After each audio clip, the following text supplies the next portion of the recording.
맥추 감사주일입니다.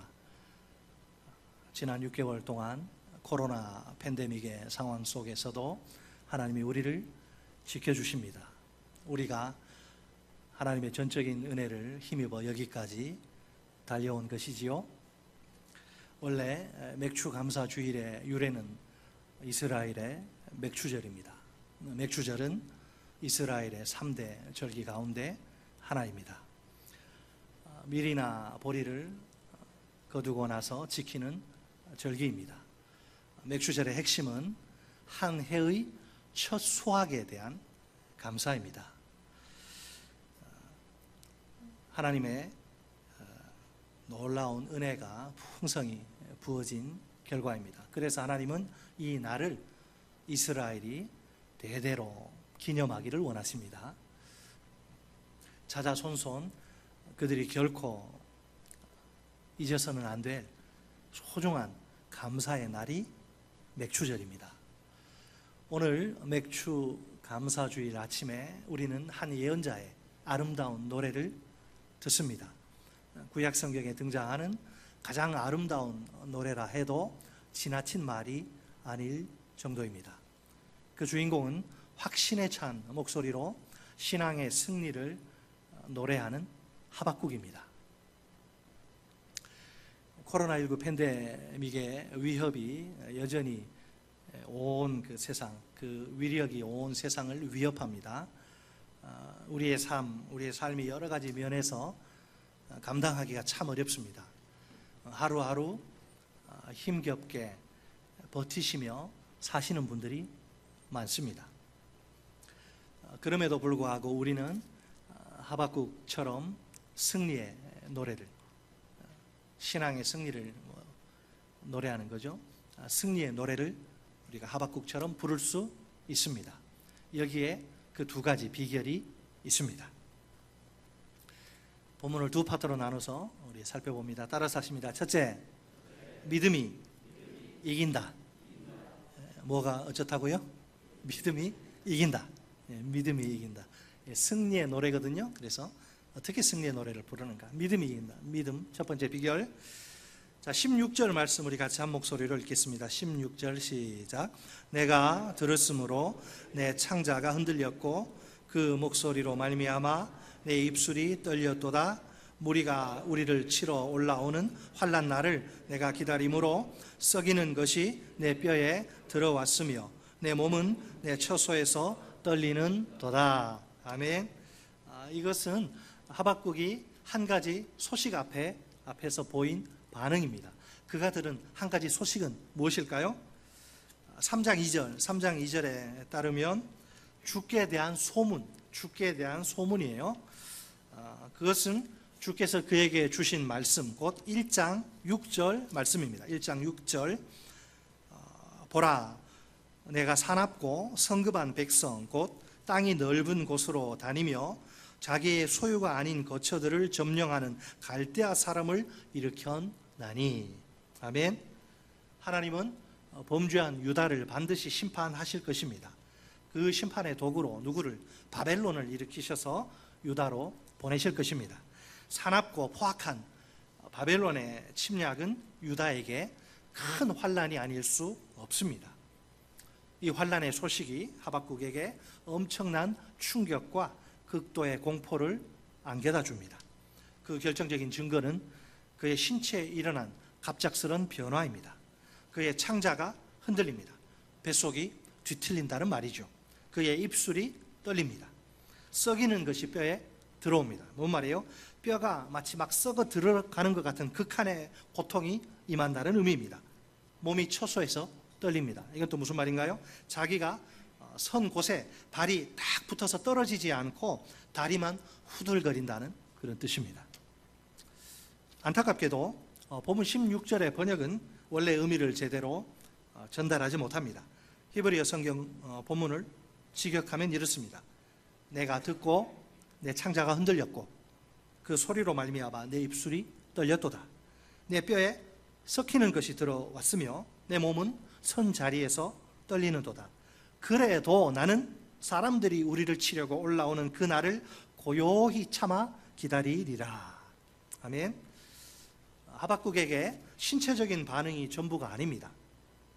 그래도 나는 사람들이 우리를 치려고 올라오는 그 날을 고요히 참아 기다리리라.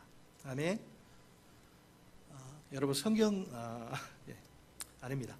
자, 히브리어 성경에는 이 나는이란 1인칭 대명사가 강조된 상태입니다. 이것이 도대체 어떻게 된 일입니까? 장차 닥칠 그 환난의 날을 생각하며 충격과 공포로 벌벌 떠는 하박국이 아닙니까? 이런 상태에서 그 끔찍한 환난의 날, 뭐 좋은 날이라고 그 날이, 그 끔찍한 환난의 날을 고요히 참아 기다릴 것이라니요. 하박국이 바벨론의 침략 소식을 듣고 충격과 공포에 사로잡힌 것은 현실이고 사실입니다. 그렇다고 해서 그가 그 충격과 공포에 완전히 무릎을 꿇은 것은 아닙니다.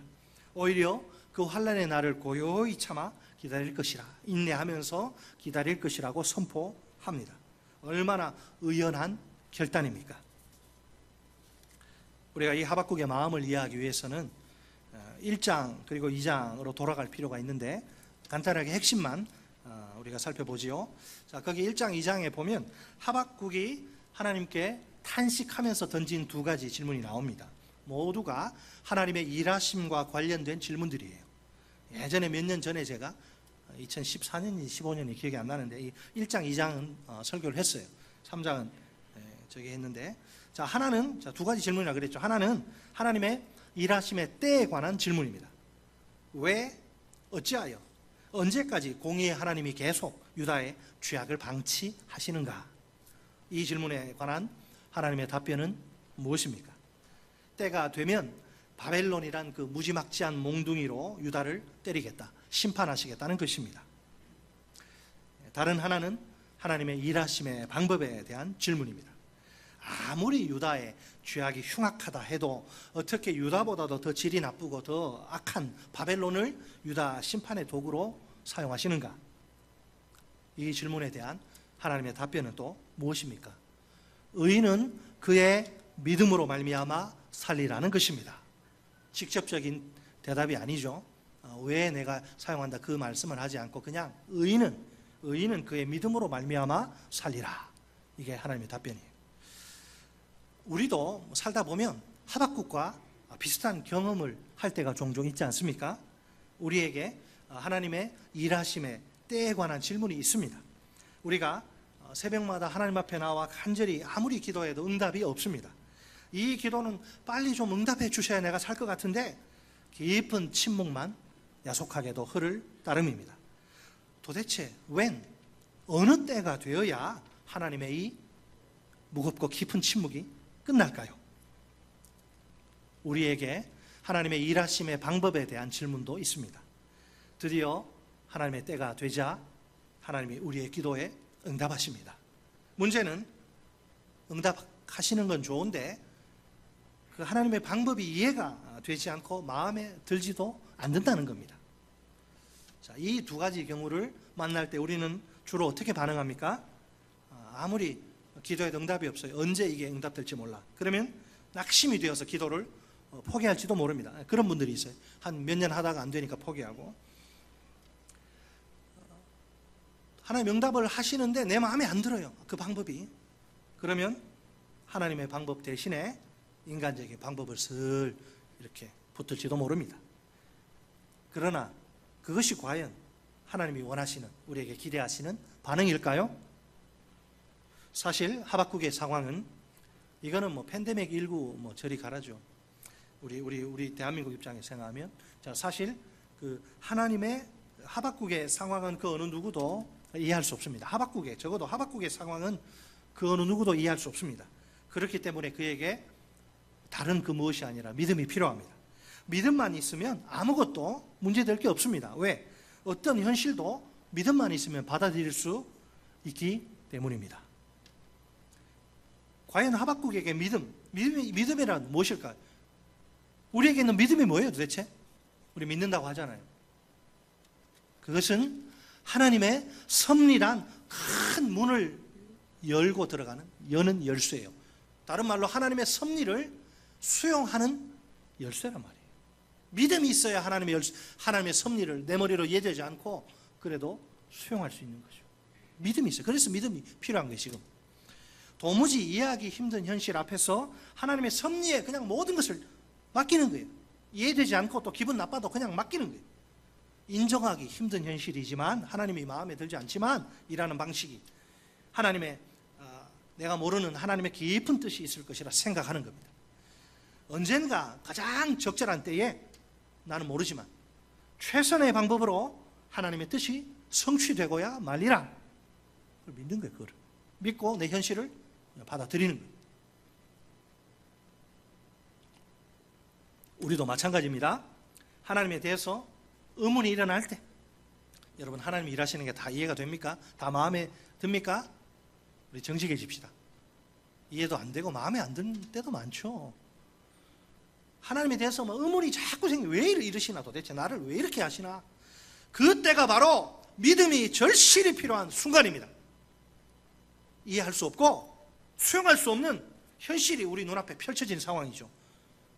그래도 우리에게 믿음이 살아있으면 아무런 문제가 없습니다.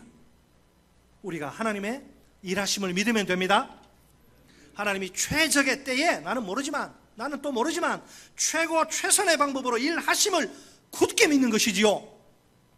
그 믿음으로 인내하면서 기다리면 됩니다. 그럴 때 그 놀라운 섭리 가운데서 일하시는 하나님을 틀림없이 만나게 될 것입니다. 하나님의 그 신비한 일하심을, 탁월한 일하심을 보게 될 것입니다. 그런데 믿음을 좀 다른 각도에서 한번 생각해 봅시다. 보통 우리가 믿음이란 단어를 떠올리면, 믿음이란 단어를 생각하면 구원이란 단어를 자동적으로 우리가 생각하는데 떠올리게 되는데, 믿음으로 받는 구원의 중요성에 대한 설교와 가르침의 영향 때문입니다. 물론 맞죠. 당연한 반응입니다.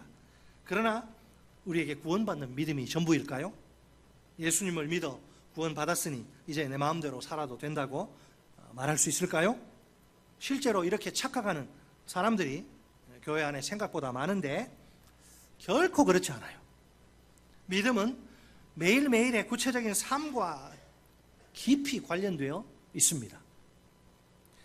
그리스도인이 누구입니까? 그리스도인이란 하나님의 섭리 속에서 이 세상을 믿음으로 사는 사람입니다. 그에게 있어서 믿음이란 인생의 대원칙입니다. 따라서 하실까요? 그리스도인이란 하나님의 섭리 속에서 이 세상을 믿음으로 사는 사람이다. 그에게 있어서 믿음이란 인생의 대원칙이다. 아멘이십니까? 자, 그렇다면 우리 인생의 대원칙으로서 그 믿음은 어떤 의미가 있습니까? 일단 믿음이란 하나님의 섭리로 내게 주어진 현실을 거부하지 않고 인정하는 데서 출발합니다. 거기에 원망하고 불평하는 게 아니라, 우리 각자 현실이 다 다르잖아요. 삶의 자리가. 하나님이 섭리로 주신 거예요. 우리에게 그걸 인정해야 하는 거예요. 인정. 하나님이 주신 거예요. 이거는. 그런 다음에 하나님의 뜻의 결정체인 그분의 말씀을 받아들입니다. 그 말씀을 자기 삶에 그대로 적용하면서 그 말씀대로 살아갑니다. 사람의 입에서 나온 말이 아니라 하나님이 직접 하신 말씀입니다. 그래서 그 말씀을 무조건 토달지 않고 액면 그대로 믿습니다. 결국 믿음의 기초는 하나님의 기록된 말씀인 66권 이 성경입니다. 믿음은 말과 생각과 행동의 기준이 오직 하나님의 말씀입니다. 하나님의 말씀이 가라 외치면 뒤도 돌아보지 않고 갑니다. 가는 것이 죽기보다 싫어도 말입니다. 하나님의 말씀이 멈추라 명령하면 무조건 멈춥니다. 멈추는 순간 내가 잘못될 것 같고 망할 것 같은데도 말입니다. 왜? 믿음의 눈에는 다른 것은 아무것도 보이지 않습니다. 오직 하나님의 말씀만이 보일 따름입니다. 내 기분이나 감정이 아니고 내 상황이나 환경도 아니며 내 돈도 아니에요. 오직 하나님의 말씀입니다. 의인은 그의 믿음으로 말미암아 살리라. 초대교회 그리스도인들은 신앙 때문에 목숨이 위태로운 그런 공경에 자주 빠집니다. 로마의 권력자들은 그들에게 가이사를 주로 고백하라 이렇게 강요합니다. 그래도 그들은 그리스도인들은 끝까지 담대한 믿음으로 이렇게 맞받아칩니다. 우리는 가이사가 주가 아니라는 것을 안다. 그렇기 때문에 그렇게 말할 수 없다. 우리에게 주는 오직 한 분만 있을 따름이다. 예수 그리스도만이 우리의 주님이시다. 서슬이 시퍼런 로마 권력자들이 가만히 있겠습니까? 이렇게 협박을 하는 거죠. 만일 너희가 끝까지 가이사를 주로 부르지 않는다면 너희를 원형 경기장으로 보내 사자밥이 되게 하겠다. 우리 로마 시대 다룬 영화 보면 이렇게 황제가 이래서 이렇게 하면 다 죽잖아요. 요 손가락이 어떻게 되느냐? 죽느냐 사느냐? 죽느냐 사느냐가 걸린 위험천만한 상황이 아닙니까? 그런데도 그들은, 우리 초대교회 그리스도인들, 그 부당한 요구를 단칼에 거절합니다. 신앙을 포기하지 않고 죽음을 선택합니다. 끝까지 예수 그리스도를 믿는 믿음으로 살다가 마침내 순교의 제물이 됩니다. 다 사자에게 달걀이 찢겨서 피투성이가 돼서 그렇게 사자밥으로 순교합니다. 현재 그로부터 2000년이 흐른 오늘날 현재 우리의 인생을 우리 선배들이 그렇게 목숨까지 포기하면서 믿음으로 살았습니다. 현재 우리의 인생을 지배하는 대원칙이 무엇입니까? 믿음이라고 자신 있게 말할 수 있습니까? 예수를 위해서 목숨을 내어놓으실 수 있습니까? 죽을 수 있습니까? 대답 못하시면 안 되는데, 예수를 위해서 여러분 목숨 내놓을 수 있어요, 없어요? 큰일 났다. 바울이 뭐라 그랬어요? 우리가 살아도 주를 위하여 살고 죽어도 주를 위하여 죽나니 사나 죽으나 우리가 다 주의 것이라. 그게 답이에요. 예수 위해서 죽을 수 있어야지. 정말 믿음이 맞습니까? 혹시 인생의 주인이 내가 심사숙고해서 막 기도하면서 세운 그런 신중한 마스터 플랜, 이런 계획이 아닙니까? 아니면 세속적인 지혜, 처세술, 아주 빈틈없고 균형, 내가 이렇게 하면 틀림없이 내 인생 잘 될 것 같아요. 그런 견해입니까? 그것도 아니면 자본주의 사회를 움직이는 원동력인 돈입니까?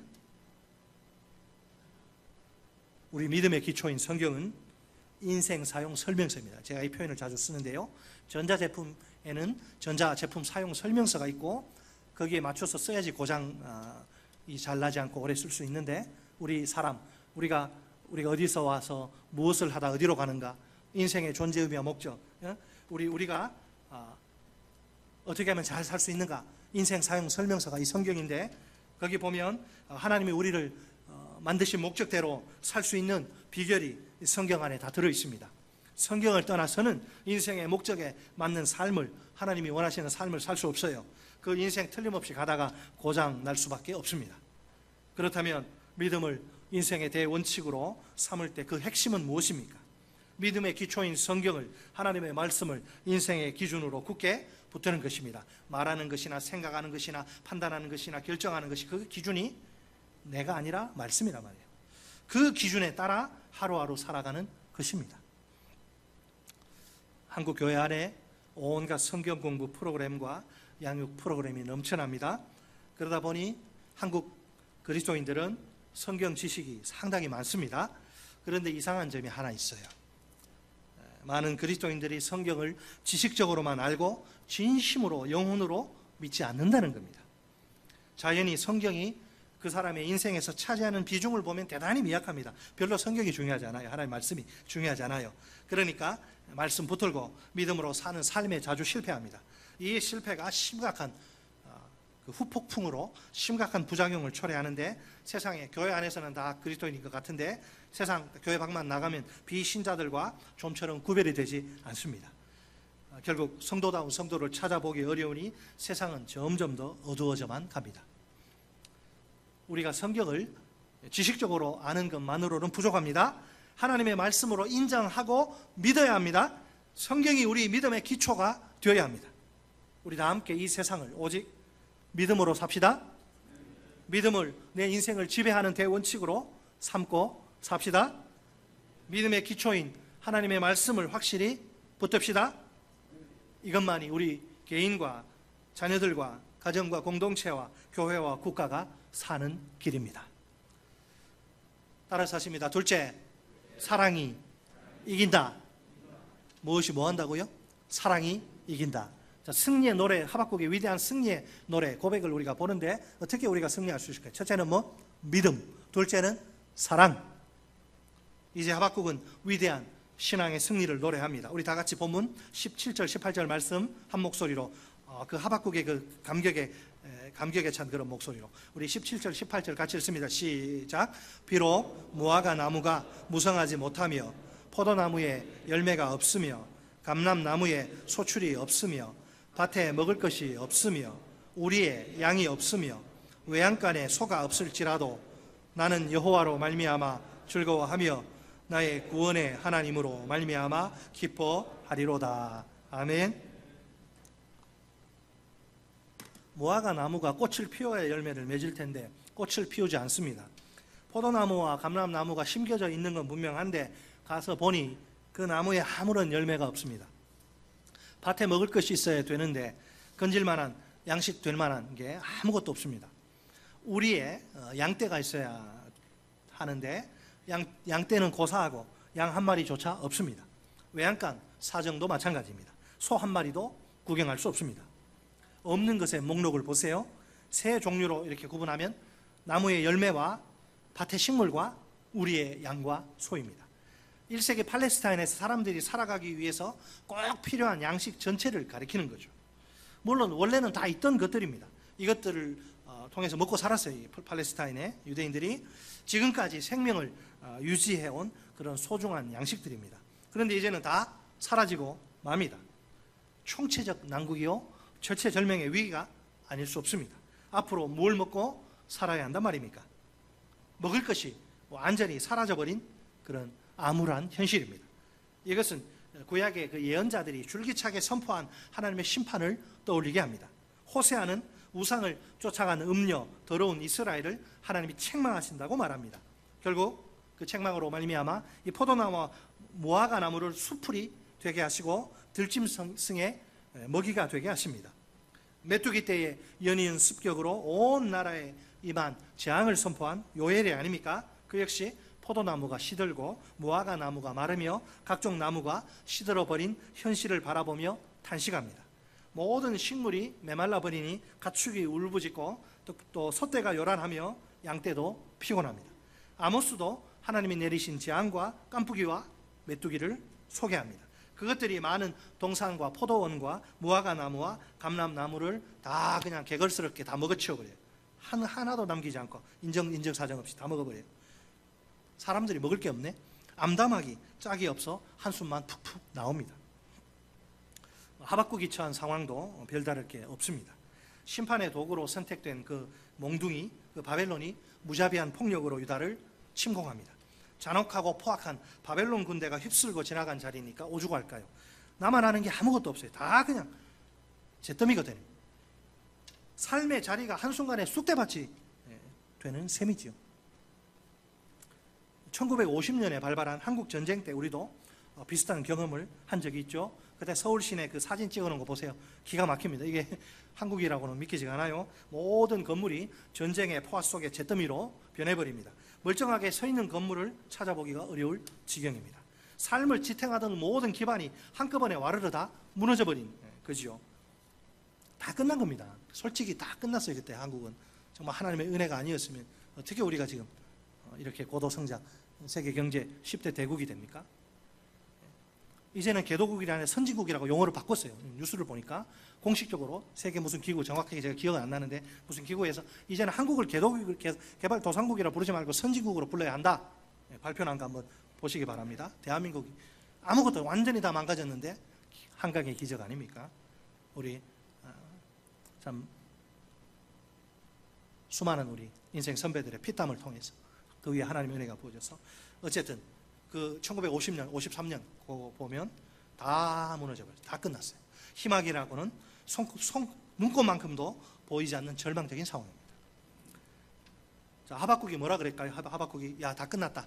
이제 뭐 예언자고 뭐고 다 이제 내 인생 다 끝났고 다 그냥 이렇게 됐으니까 그냥 농약이나 그냥 마셔야겠다. 하박국이 보인 반응은 참으로 놀랍습니다. 그의 입에서 터져 나온 것은 절망의 무기력의 탄식이 아니라 승리의 위대한 노래입니다. 우리 다 같이 본문 18절 말씀을 우리 한 목소리 읽겠습니다. 18절 시작. 나는 여호와로 말미암아 즐거워하며 나의 구원의 하나님으로 말미암아 기뻐하리로다. 아멘. 뭐가 기뻐요? 여기 지금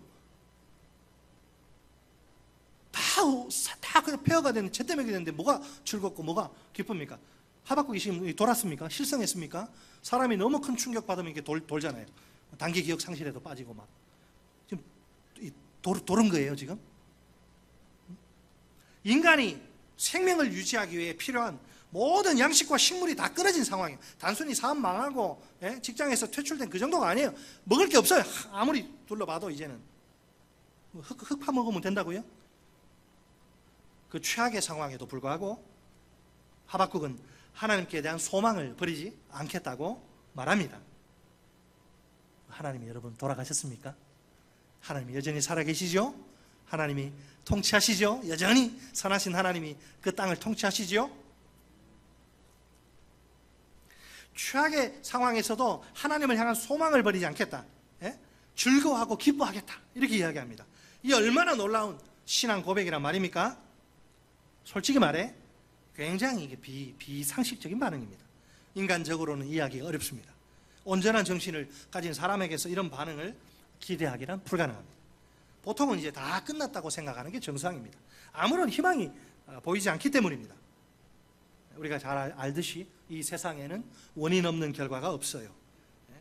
아니땐 굴뚝에 연기 나랴, 속담이 괜히 나온 게 아닙니다. 아궁이에 밥해 먹으려고 불을 떼니까 굴뚝을 통해서 연기가 이렇게 빠져나가는 거 아닙니까? 밥을 안 짓는데 불 안 떼면 무슨 연기가 나가겠어요? 하박국의 승리의 노래에는 다 그럴 만한 이유가 있는 거예요. 힌트는 강력한 신뢰에 기초한 결단의 고백이란 점입니다. 그러니까 신뢰란 원인이 고백이란 결과를 만들어낸 것입니다. 하박국은 왜 즐거워합니까? 여호와로 말미암아 즐거워하겠다고 말합니다. 구원의 하나님으로 말미암아 기뻐하겠다고 이야기합니다.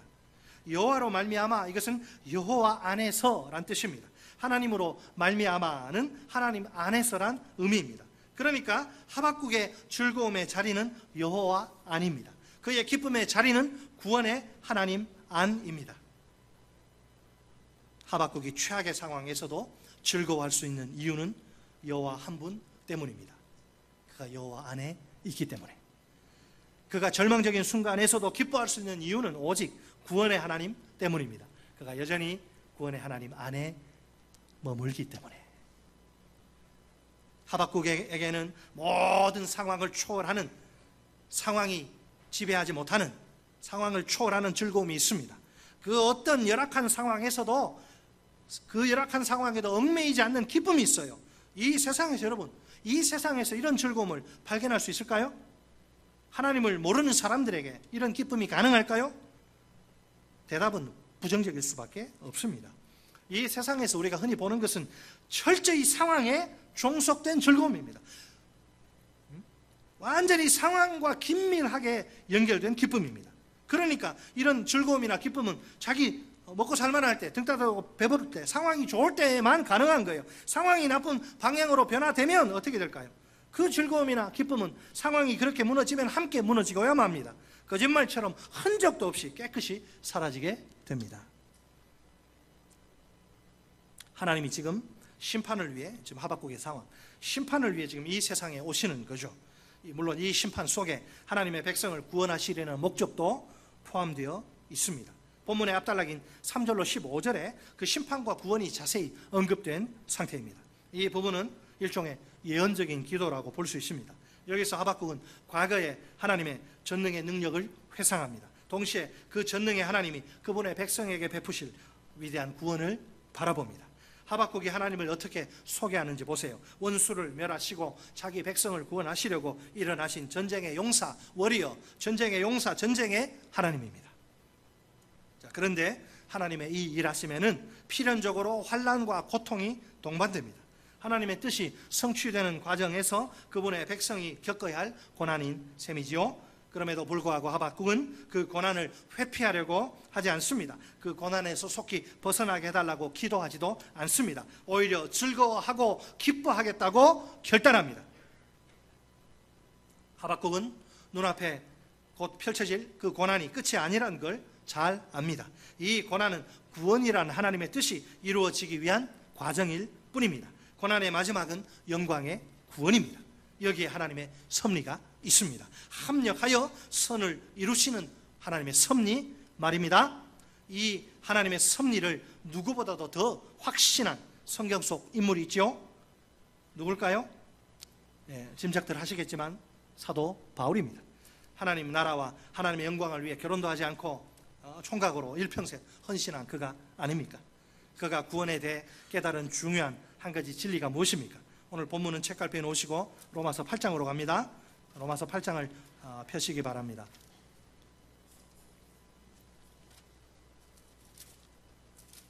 신약성경 250조 로마서 8장 28절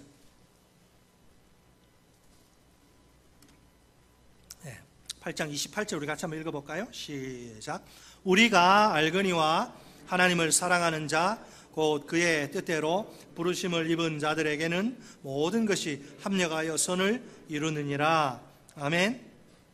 우리가 알거니와 완료형 동사를 통해 확신을 표현합니다. 우리가 이미 확신하거니와 이렇게 번역하는 게 더 좋습니다. 모든 것이 그냥 가만히 내버려둬도 자기들이 알아서 척척 저절로 합력하여 선을 이루는 것이 결코 아닙니다. 모든 것이 합력하여 반드시 선을 이루도록 하나님이 배후에서 보이지 않는 손길로 역사, 섭리하시는 것이지요. 모든 것은 뭐예요? 말 그대로 우리가 인생을 살면서 겪게 되는 모든 일들을 가리킵니다. 기쁜 일과 슬픈 일, 좋은 일과 나쁜 일, 행복한 일과 불행한 일 등등 고난과 핍박과 박해와 죽음까지 포함됩니다. 여러분 놀라지 마십시오. 이 세상 그 어떤 일도 우리의 구원을 무너뜨릴 수 없습니다. 아무리 끔찍한 상황이라 해도 우리에게서 구원을 빼앗아갈 수는 없습니다. 그 이유가 무엇입니까? 우리를 향한 하나님의 사랑 때문에 그렇습니다. 여러분 믿습니까? 하나님의 사랑? 우리 죄 위해 죽으신 주 십자가 그 사랑 감사해. 날마다 주의 형상대로 변화되리라. 십자가 우릴 새롭게 하네. 놀라운 사랑 찬양하리라. 우리를 위해 생명 주셨네. 사랑이 이긴다. 우리가 누구입니까? 바울이 우리가 어떤 사람이라고 말합니까? 우리는 누가 뭐라 해도 하나님을 사랑하는 자입니다. 다시 말해 우리는 하나님의 뜻대로 부르심을 받은 자들입니다. 우리가 하나님의 뜻대로 부르심을 입었기 때문에 우리가 하나님을 제일 사랑할 수 있는 거예요. 하나님의 뜻대로 부름받지 않고 자기가 선택해서 온 사람들은 하나님을 제일로 사랑할 수 없습니다. 반드시 하나님의 유효한 부르심을 받은 자, 하나님의 뜻대로 너는 내 것이야, 인침, 도장침, 성령의 내주 있는 사람들만이 하나님을 제일로 사랑할 수 있습니다. 아내보다, 자식보다, 부모보다 하나님을 더 사랑할 수 있습니다.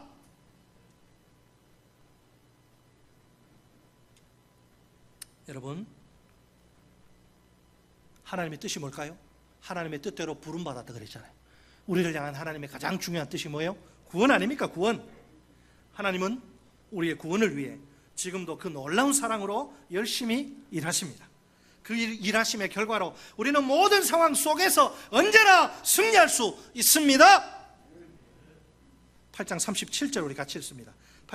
로마서 8장 37절 시작. 그러나 이 모든 일에 우리를 사랑하시는 이로 말미암아 우리가 넉넉히 이기느니라. 아멘.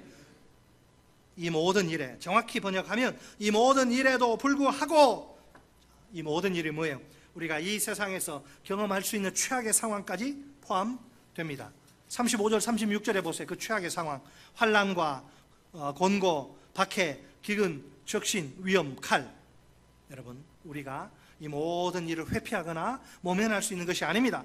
참으로 고통스럽고 괴롭지만 온 몸으로 직접 체험할 수밖에 없습니다. 오죽하면 36절에 그런 우리의 모습, 비참한 모습을 종일 주를 위해 죽임을 당하게 되며 토살당할 양 취급받는다고 말할까요? 주를 위해서 거룩하게 살아보십시오, 경건하게 살아보십시오, 세상 사람들과 반대길을 걸어보십시오, 이런 고난이 오는 거죠.